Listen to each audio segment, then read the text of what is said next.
Well, John, we are at it again here talking, and hopefully people are learning as we're talking.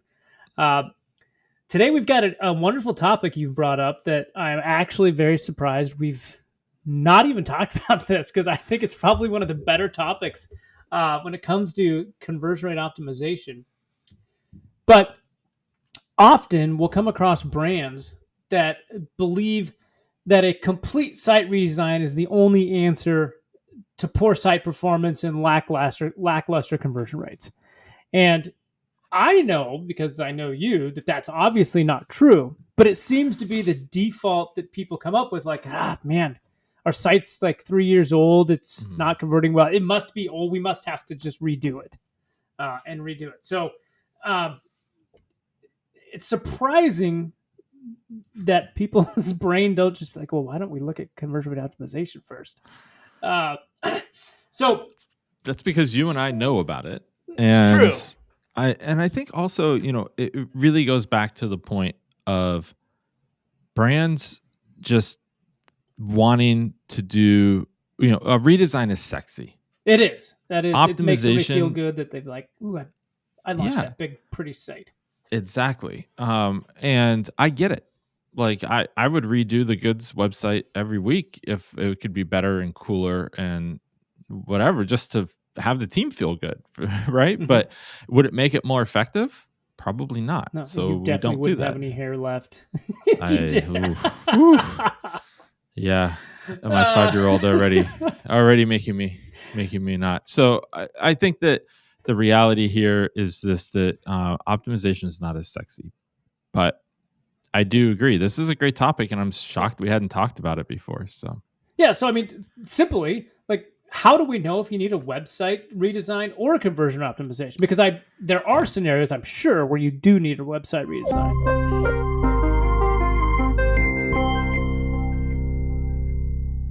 well, yeah, oh yeah, there's definitely are, and we should talk about those, and we will. But we see this time and again at the good. It's when a site frustrates visitors or traffic doesn't convert into revenue. It's always the system that gets blamed. It's always, oh, you know what, Shopify's not performing for us, so we need to move to BigCommerce. It's always the technology. It's always not the core issue, which is the consumer is frustrated, right? And they're not frustrated because your brand is not cool. To them, that's very, very, I know that might hurt some people to hear that, in the sense that direct to consumer brands are almost all of them are about having a great brand, right? They're direct to consumer brands first. But the reality is, if you look at a scale of 1 to 10 and a consumer comes to your site and you need them to convert, on a scale of 1 to 10, if you ask them, how pretty is this site? They'll give you a number. You ask them, how much does that look and feel of the site, if you will, the visual component, impact your purchase? It's almost always going to be below 5. And I don't even know if I could give it a number. I'm like, you're just like, it doesn't really impact me. Like, yeah, it's cool, okay, but does it make me want to buy the product? Maybe a little bit, but is it going to prevent me from buying the product? Hardly at all, right? And but what will prevent people from buying is the usability, I have a challenge that I want solved, and you're not clearly telling me what your brand can do to solve, or your product can do to solve my challenge. So those are just problems at the different ends of the spectrum that people aren't looking at. So I always say that the best place to start is to understand something called Zipf's law. Now, to not get too technical here and get too into the weeds on math, there's this cool guy named Ziff that a long time ago, came up with this law. And he basically says that you can improve 90% of something by focusing on just the top 10%. Right? It's almost like that 80-20 rule. But a right? weird spin on it. That's interesting. Yeah, right.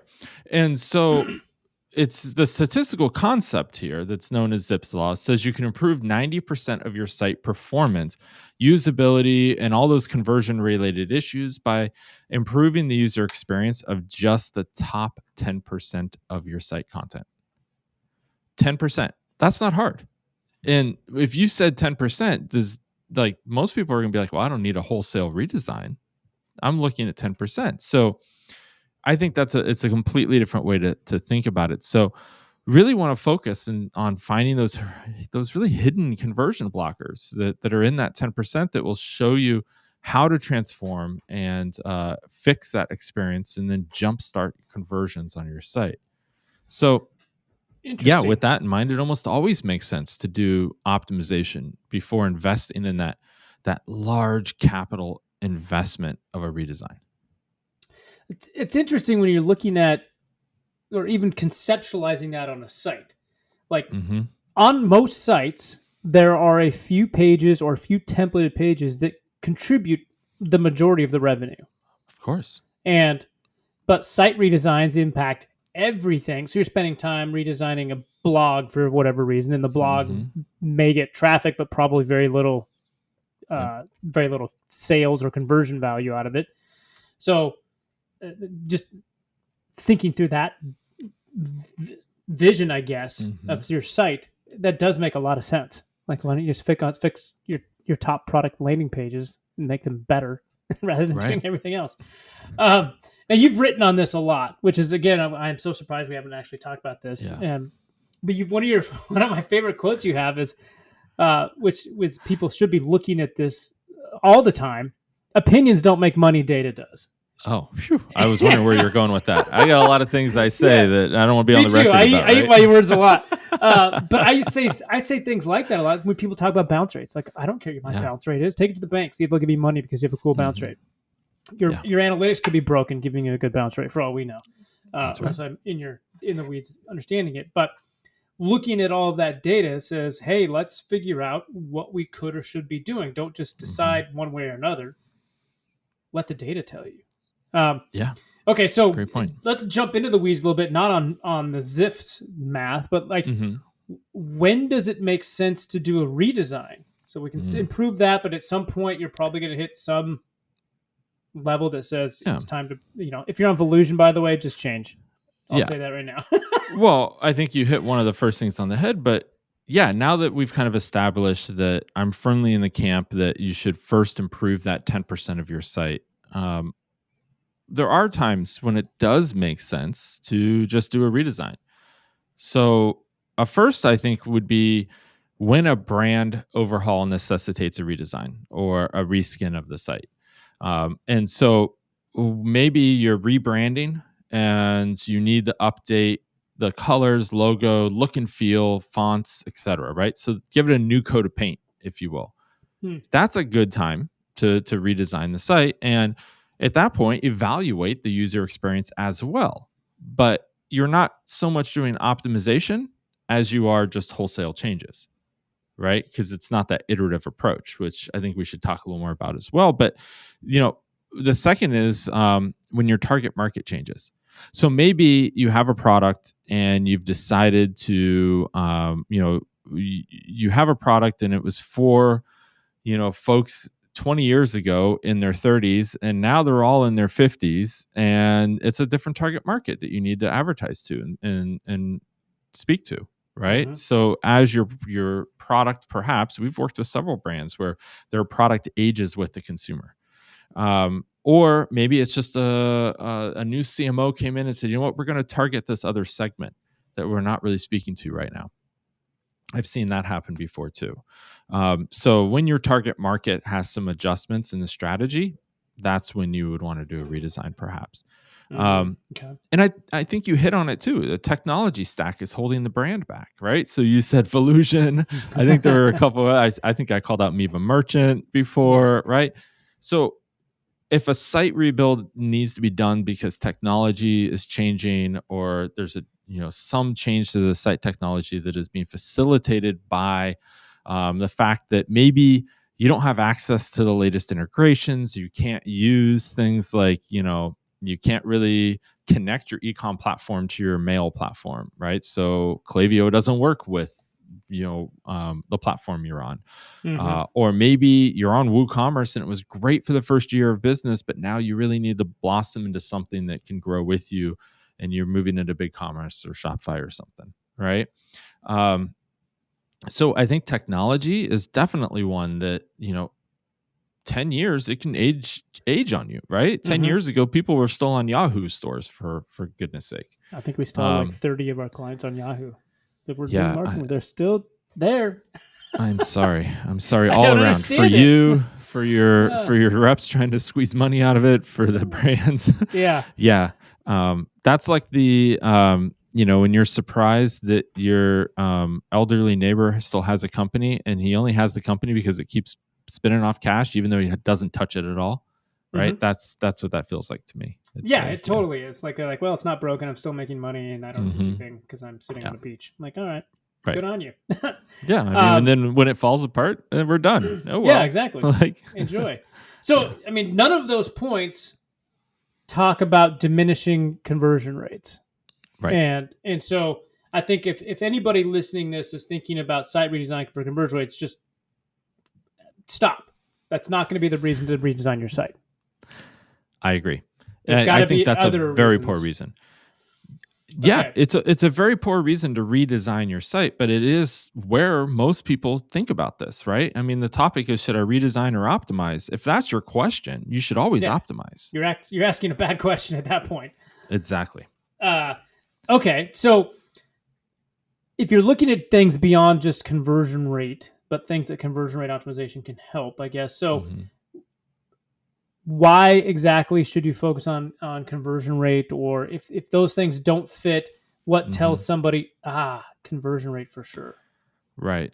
So, I think the first thing to be thinking about here is that a proper plan for optimization challenges is going to be taken through iterative approach, right? So the difference here is a redesign is going to be like ripping off that band-aid and just, or I say quite often when I'm talking to clients, well, yeah, you have two options here. You could burn down the house and build a new one, or we could go through your house room by room and renovate, and which is A, going to be less disruptive because you can still live in the rest of the house. B, you're going to get what you want in each room. And C, you don't have to move. You don't have to relocate for a while and then come back. And often you can do that piece by piece as opposed to having to go out and get a new construction loan and totally just, spend that capital expense, which can be really hard to do. Yeah, somebody's So rebuilding their house. Both of those options sound terrible right now. I'm not yeah, knocking it I'm down. I'm sure not they do. remodeling. It's terrible. No, get me out of construction. Yeah, I mean, we're talking to Painful somebody analogy for here me. who, right, you knocked the house down, and I bet there are times in the past couple of months, if you've been going through this, that you wish you had just renovated, right? Yeah. And it's like, so I think that's, you can go either way, and I'm not suggesting either is bad, but you need to have the right motivations behind it. Mm-hmm. And if your motivation is that we need to improve the performance of the site, a redesign is not going to always get you there because you are just guessing about what should go into that redesign, and you are misguided in what a redesign is going to do for you, and you've spent all this money. I can't tell you the number of brands. It's in the hundreds by now after a decade, right? Mm-hmm. Of brands who have come to us and said, "We just redesigned our website and it didn't fix the problems. We need you to optimize it." Yeah, And by I the probably way, know some of those brands. we just spent hundreds of thousands, or in some cases, of brands we were talking about yesterday, even you and I, Mm-hmm. side conversations, spent millions Mm-hmm. overhauling the site. And then they call us and say, "Hey, our conversion rate actually went down and it's not better. Or, it looks better, but it's not performing better. What can we do?"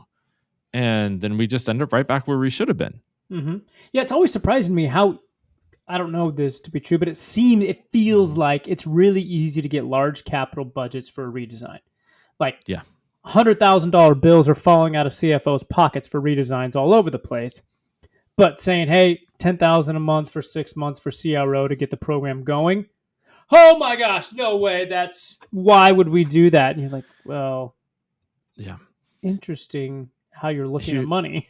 Well, here's why. Because the person who's selling that through to the CFO can easily explain in a way the CFO understands. We're going to redesign our site. You're going to go to our domain name and it's going to look like a new site. You're going to know where that money went. Mm-hmm. right? And on the surface, they're going to say, yeah, we're going to fix our website. Like our car broke down. We're going to go buy a new car, right? I mean, Yep. that's what you would do, right? Or it's an option. And the CFO is going to be like, oh, yeah, new money, new car. I get it. You're going to have a new car. That's going to last us 10 years. I can amortize that capital expense. Check. Got it. Yep. You go to them and you say, hey, we're going to optimize and we're going to spend money every month. I'm actually in the middle of a conversation with a lead over email right now who is saying, Jon, I really want to move forward on this, but I have accountants at our head office who are arguing about whether or not this is a capital expense, and it's been going on for 2 weeks. He's like, how would you do this? Have the brands come to you before and asked you, is this a capital expense or is it consulting? And, I can't answer that question for them, right? I mean, You my should sell answer is whatever gets $100,000 it done. pens that they can depreciate, and out of that pen, you will get for free conversion rate optimization. Yeah, this is where I revert back. I was like, well, which one is going to let you do it? That's what I would say, because it doesn't really matter. The money's getting spent, and we're going to get you a return. And when we get you that return, the CFO is not going to care as much, right? They're going to be like, okay, I got the return. That's what they really want. But most of the people who are selling this through have a hard time putting it in a manner that the CFO understands. And the CFO gets every handful of years, we're going to redesign. I've already got a line item for capital expense. But when you come in, you say, hey, we're going to hire these essentially consultants to come in and optimize our site. They go, okay, well, yeah, but then we're still stuck with the ugly site, or, how do we know that's going to work? I know if I redesign, they inherently think they know that they're going to have a better experience. But that's not true. That It's is not always such true. a fascinating problem that I would not normally expect. Like how CFOs look at this and like, oh, the money fits well in the P&L this way, and depreciating assets, capital expense, if we like that. If it doesn't help on taxes, it's another hurdle to come over. Like, yeah, but the expense is a lot less too, right? You can renovate one room in your house and have your enjoyment factor go up by 1,000 points, or you could go through what you're going through right now, which is you're digging a hole of enjoyment building a new house. By the time you get in there, you're going to be like, this damn house, I'm so happy I'm in it. But at the same time, now you're having to like build that, that happiness back up about being in the house and the frustration. So yeah, I don't know. I think that, really what we should be thinking about here is that if you want to fix conversion challenges, that you need to take an iterative approach. That's really the key. And, we have really found that the initial reaction that I get, besides the money issue, let's say we get over the money issue. Normally they say, okay, we're going to do this in an iterative approach. Won't that cost more because we're going to keep investing? And won't it take longer? Right? Because I know I can redesign in 6 months, but you're telling me optimization could go on for a year, 18 months that you typically work with folks, et cetera. I guess in my experience, I typically say, Phil, no, it's not going to cost more. But you should you should really be prepared to take that big lump sum and spend it over a longer period of time while you iterate. Right. So like if you're renovating the house, I keep going back to the analogy, but if you're renovating the house, you might still spend $500,000 to renovate the house, right? But you're not going to spend it all at once. You're going to spend $50K on this room, $150K on that room. It must be a really nice room, but you're going to keep spending money like that everywhere in chunks. But you're going to start seeing the gains of that happiness and everything else as you finish each room, because now you can start using it. So you start seeing the payoff quicker, right? You start seeing the returns quicker, and those returns start to compound, right? So instead of having that, 6 months, well, you're like, I'll just wait because I'm not going to make that change because we're redesigning. We'll figure that out later. Or in which case you have opportunity costs. So you just let your site stagnate until you redesign it, because you're like, oh, that redesign is going to fix that problem. I'm not going to touch it right now. And then inevitably, the redesign takes a lot longer. It always ends up costing more. There's always bugs. So you've Oh yeah, induced, like you've there's no increased website the that's number ever of launched on challenges. time. Yeah.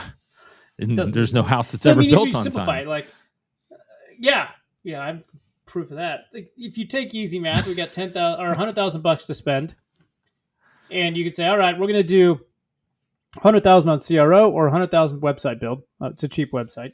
Hmm. Um, you're going to in month 2 and 3, you're probably starting to make money back on the beginning of those iterations. And so, in Yeah. theory, by the end of that 100,000 spend, your conversion rate's up enough that you're already making a return through the process. Right. Whereas you get to $100,000 build, which is going to be delayed again, it's going to go to Hmm. 150.